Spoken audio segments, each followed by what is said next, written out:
Your concerns are excessive and unfounded.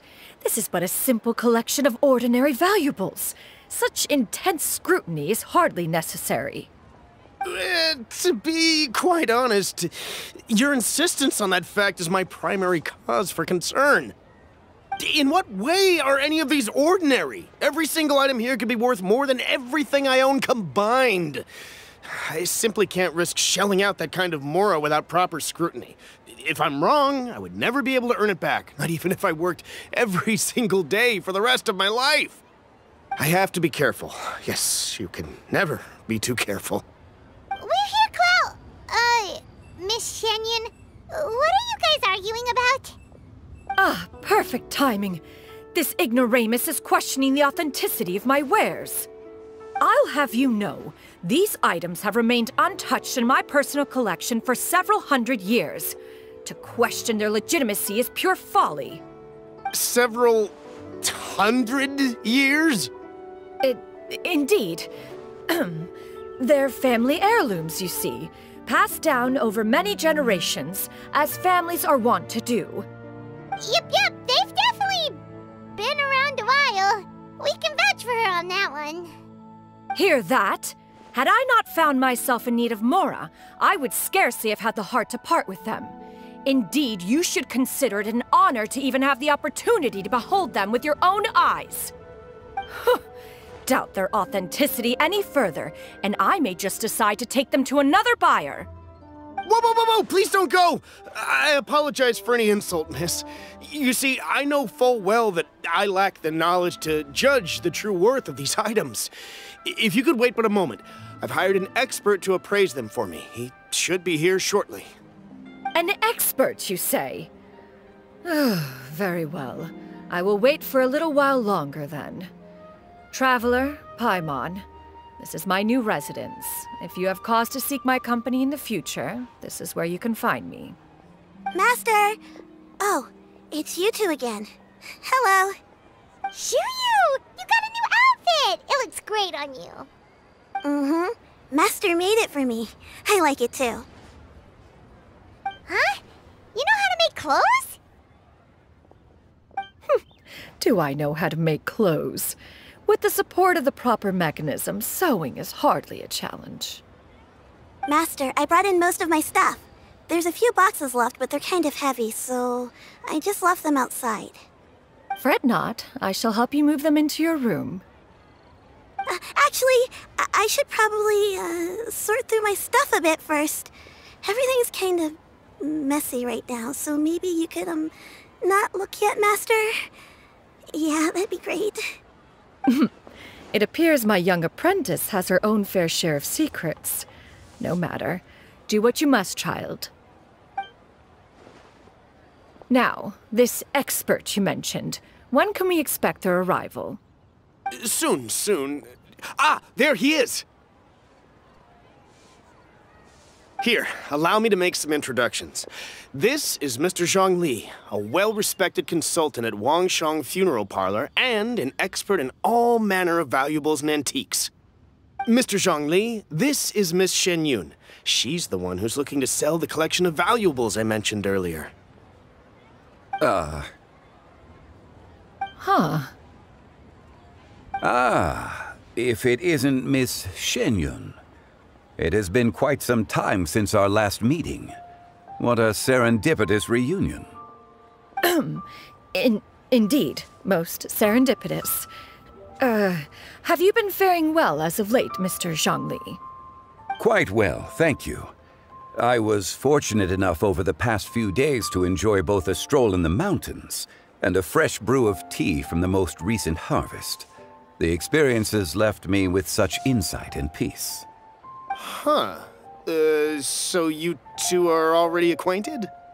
Indeed. How fortunate we are that fate has brought us together again.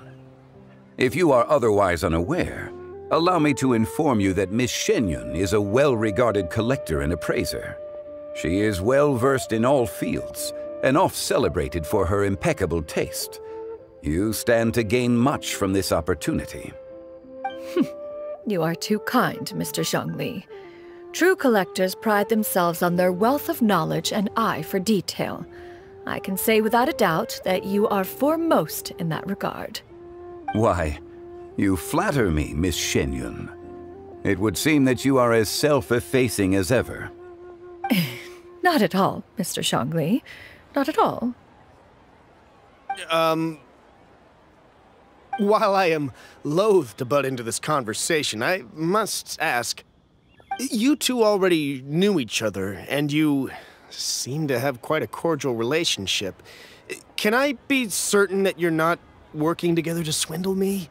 I mean, you never know. Huh! A preposterous accusation.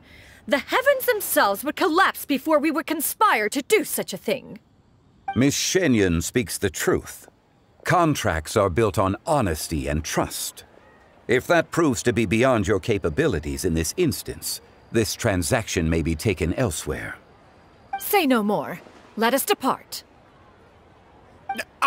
I jest. What fool would still harbor doubts after Mr. Zhongli himself has vouched for the goods? Miss Xianyun, wait!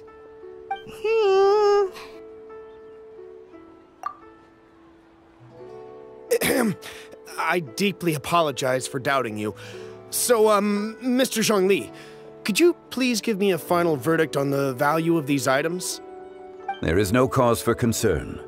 They are indeed rare and precious valuables. Take this mechanism, for instance.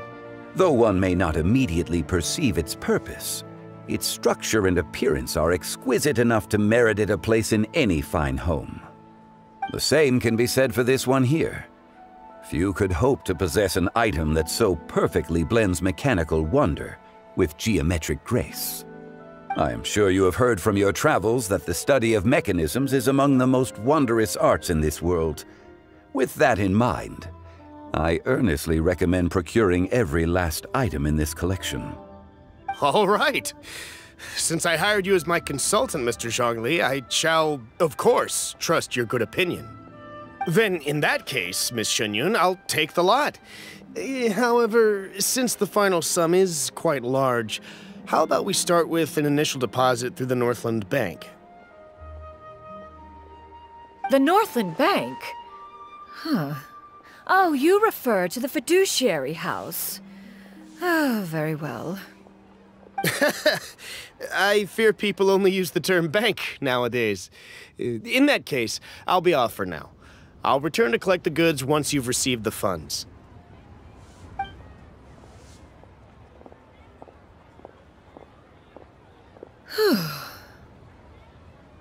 Zhongli! My friends, have you been doing well? We've been great! How about you? Paimon didn't know you were such a busy consultant! My days have been quite pleasant as well. I had been quietly enjoying a cup of tea when Mr. Xiaozu requested my services. As for you, Miss Xianyun, I presume you must be looking to settle in the city? I must say, the name Xianyun sounds exceedingly strange coming from you. Perhaps you could dispense of that particular epithet in further conversation. Whatever for. Am I not addressing you as a friend should? Well, that is true, but... Alas, refer to me however you will. After all, a name exists such that others may address you with it. One is hardly ignorant of that fact. It would seem that you have gained many valuable insights over the years, Cloud Retainer. One has indeed. One's previous stays were all brief. Now that one has made up one's mind to move and settle, one has gained a much better appreciation of the hubbub and commotion of the city, as well as the people's hard work and ardor. This city is much changed from how it was more than 1,000 years ago. Not unlike the ocean tides, so too shall the movement of people ebb and flow. From turmoil to peace, enlightenment to aspiration. Human society possesses limitless potential. In another 1,000 years, the scene we witness here may change in ways that are impossible for either of us to imagine. Alright, that's self-reflection for one day. No need to get all sentimental on us. You make a valid point, Paimon. Now that the sale has concluded, what say one plays the host as we try some specialty dishes together? One must profess great interest in trying bamboo shoot soup. Perhaps you have forgotten, Cloud Retainer, but I once tried my hand at that dish. You were at the table on that occasion, so logic dictates that you should have already tried it. Oh? What occasion was this? It was a reunion between friends several centuries ago. Alas, you must have been too preoccupied to secure yourself a portion. Or perhaps our other companions simply availed themselves of faster reflexes on that occasion. Hardly. 'Twas most certainly out of consideration for the others in attendance. In but a moment, one will show you what it means to have a true deftness of hand. It is settled then. Bamboo shoot soup, mora meat, crab roe tofu, triple-layered consommé. We shall enjoy the lot. One has already passed word to Xianyun and Ganyu to make a reservation. It is prime time for them to meet one's newest disciple. Is that agreeable to everyone? It should be a most splendid occasion. Xianyun, come now, it is time to dine. Ah, this gentleman over here is Mr. Zhongli. He is, A humble employee of Wangsheng Funeral Parlor. Pleased to make your acquaintance. Nice to meet you too, Mr. Zhongli. That should be everyone, right? Let's go!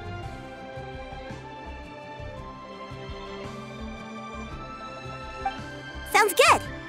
Actually, Master, have you ever tried Adeptus' temptation? I heard it's impossible to stop eating after even just one bite. You know, 'cause it's super tempting and stuff. Is that true? That sounds rather implausible. Although with the right preparation, certain dishes can be too delicious to resist. Huh?